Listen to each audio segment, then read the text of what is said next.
বন্ধুরা আজকে আমি নিয়ে এসেছি কুমড়ো শাক। তো এখানে দেখুন কুমড়ো শাক আমি নিয়েছি, কতটা হবে জানি না, কেননা বাড়ির বাগানে আমার কিছুটা ছিল আর পাশের কাকিমা কিছুটা দিয়েছিল, অনেকটাই দিয়েছিল কাকিমা। তো সেই নিয়ে দেখুন বড় গামলা, এক গামলা হয়ে গেছে। কুমড়ো শাক খেতে ভীষণই ভালো লাগে, তো সব সময় পাই না, তো এবার পেয়েছি, নিয়ে নিয়েছি। এখানে তো প্রায় 2 কেজি মতন তো হবেই কুমড়ো শাকটা, মানে কাটার পরে। তো দেখুন এগুলোকে সব ভালো করে আমি কিন্তু ছাড়িয়েছি। আর আপনারা জানেন কিভাবে কুমড়ো শাক ছাড়াতে হয়, কাটতে হয়, তো সেই জন্য আমি আর কাটাটা দেখাইনি বন্ধুরা। আমি কেটে নিয়েছি একবারে, কেননা কাটা দেখাতে গেলে অনেক সময় লেগে যাবে। তো এই শাকটা আমি আজকে হাতে মেখে রান্না করব। তো বন্ধুরা এখানে নিয়ে নিয়েছি প্রথমেই কটা আলু দেখায়। আলুগুলো আমি ধুয়ে রেখে দিয়েছিলাম বন্ধুরা, দেখুন তাতেও কেমন একটু কালচে রং ধরে গেছে, তার জন্যে প্লিজ দুঃখিত, আর কিছু মনে করবেন না। আর নিয়ে নিচ্ছি এখানে গোটা চারেক পটলকে আমি কেটে নিয়েছি এরকম পিস করে করে, এরকম করে লম্বা লম্বা পিস করে কেটে নিয়েছি। আর একটা মোটামুটি ছোট থেকে একটু বড় একটা বেগুন নিয়েছি, বেগুনটাও আমি এর মধ্যে দিয়ে দিলাম।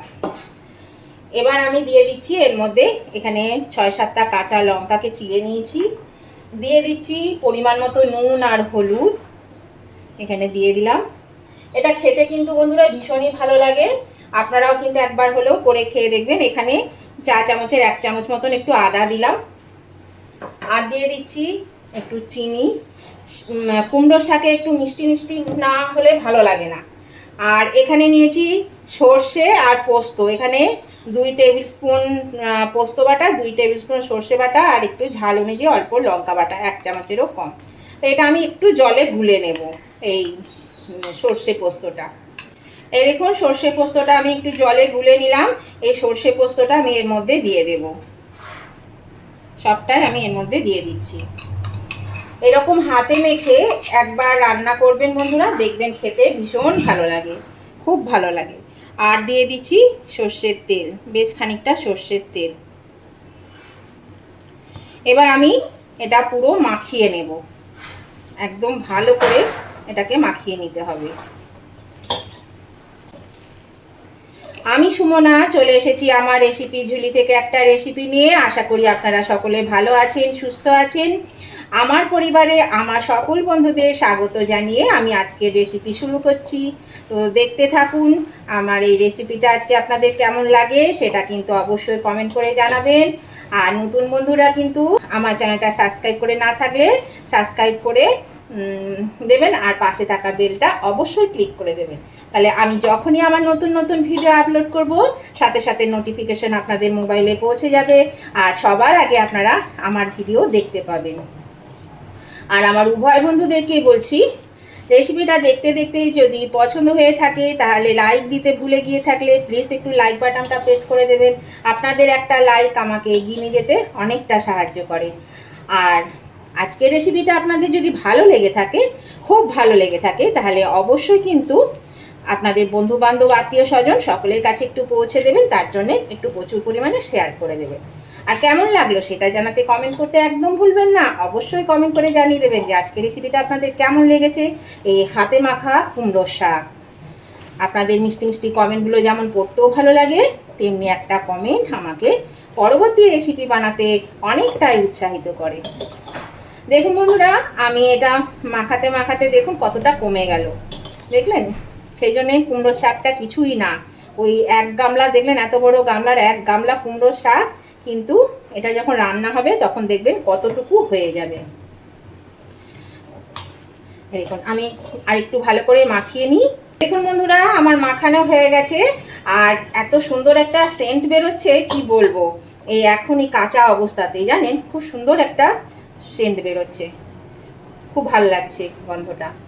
তো দেখুন এটা মাখানো আমার হয়ে গেল। আমি এর মধ্যে এই যে এই বাটিটাই যে নিয়েছিলাম সেটা আমার ধুয়ে আমি এটা জলটা দিয়ে দিচ্ছি, হাতটা ধুয়ে এর মধ্যে জলটা দিয়ে দিচ্ছি, দিয়ে আমি এটা 10 মিনিট মতন একটু রেস্টে রেখে দেব।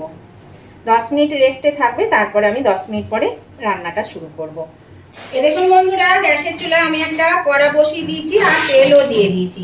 তেলের মধ্যে দিয়ে দিলাম আমি কতগুলো বড়ি, 8-10টা মতন বড়ি দিয়ে দিলাম। এই বড়িগুলো একটু ভেজে নেব। এরকম বড়িটা ভেজে তুলে নিলাম। এবার এই তেলের মধ্যে দিয়ে দিচ্ছি আমি 2 টুকরো তেজপাতা আর 2টো শুকনো লঙ্কা, আর দিয়ে দিচ্ছি একটু কালো জিরে, 1/2 চামচ কালো জিরে দিয়ে দিলাম। এটাকে একটু নেড়ে নেব, বেশ একটু ভাজা হবে। এবার আমি এর মধ্যে দিয়ে দেব এই যে মেখে রাখা এই শাকটা।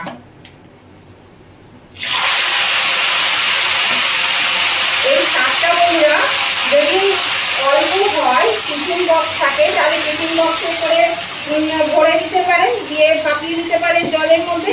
কিন্তু যেহেতু এটা আমার অনেকখানা শাক, এত বড় টিফিন বক্স পাওয়া মুশকিল, তো সেই জন্য আমি কি করলাম, এই কড়াইয়ে সরাসরি দিয়ে দিলাম। কড়াইয়ে দিয়ে আমি এবার এটা ঢাকা দিয়ে দেবো, মিনিট 20 জন্য ঢাকা দিয়ে দেবো।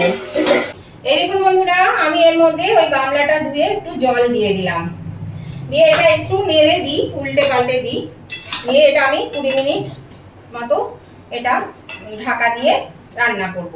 আর মাখানোর সময় বন্ধুরা আমি আরও 1 চামচ সর্ষে বাটা, 1 চামচ পোস্তে বাটা দিয়েছিলাম, কারণ দেখলাম আমার এগুলো একটু কম হয়েছে, এতটা তরকারি তো, তো সেই জন্য আবার আমাকে একটু দিতে হলো।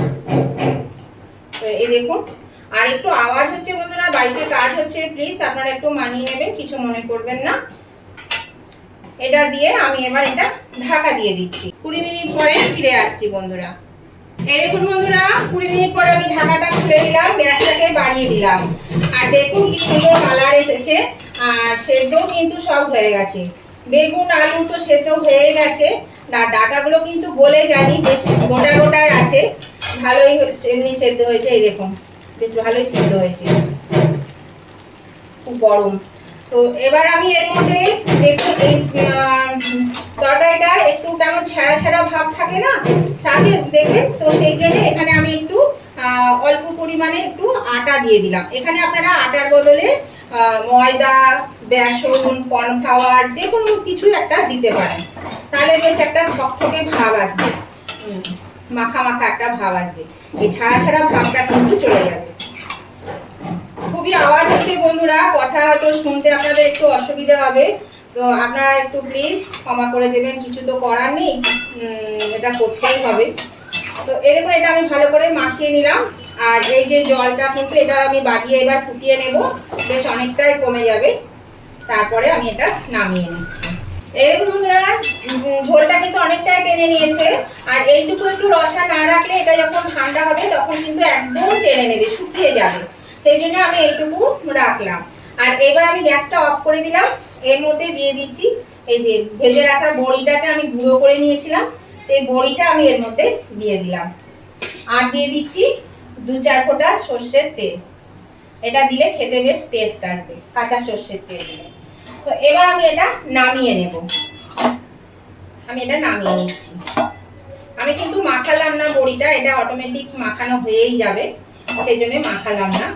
তো বন্ধুরা আজকের রেসিপিটা আপনাদের ভালো লেগে থাকলে উভয় বন্ধুরা কিন্তু লাইক শেয়ার কমেন্ট করতে ভুলবেন না, অবশ্যই লাইক শেয়ার কমেন্ট করে দেবেন। আমি এটাকে নামিয়ে নিই।